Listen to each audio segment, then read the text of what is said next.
Rebel commander Jamal Maroof is credited with being the first to shoot down a government fighter jet, a rare victory against the powerful Syrian Air Force. Maroof leads the Syrian Martyrs Brigade, a rebel group which is looking for help anywhere it can find it.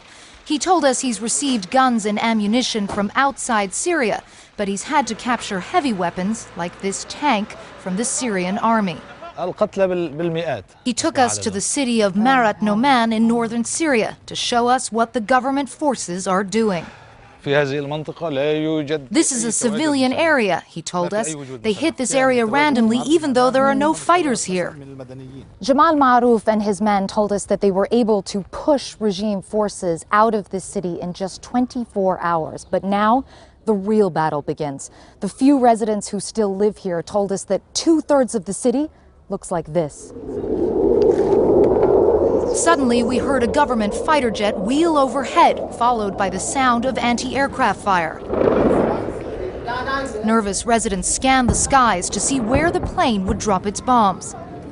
A short time later, we saw for ourselves. 6 bombs had landed on the tiny village where we were staying. Neighbors frantically tried to dig out the body of a woman as her daughter cursed Syrian President Assad. 2 women and a girl were killed. 1 bomb hit the house next to our sleeping quarters. This was not a precision attack.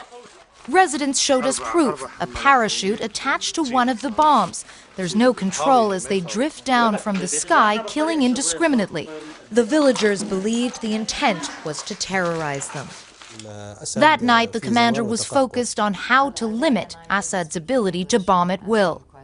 What would you like to see the U.S. government do in Syria? Right now, we still don't have a no-fly zone, he said, and the regime is using long-range missiles. If we had a no-fly zone, we could take down the regime in a matter of weeks. And if the U.S. doesn't help and the international community doesn't get involved, what do you think will happen? Either we will win the revolution, he said, or else the Syrian people will be wiped out. So, what of the Syrian people? Clarissa Ward has made her way out of Syria and is joining us in Turkey tonight. Clarissa, what is it like to be a Syrian resident in that part of the country?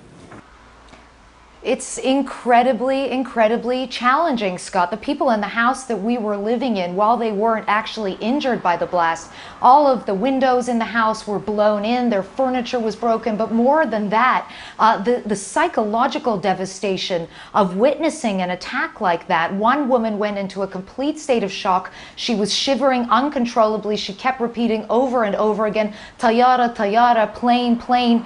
She was hallucinating, and you realize that the devastating damage that these bombs do is not just physical, it's mental too. The terrible psychological impact of the Syrian Air Force. Clarissa Ward, thank you very much.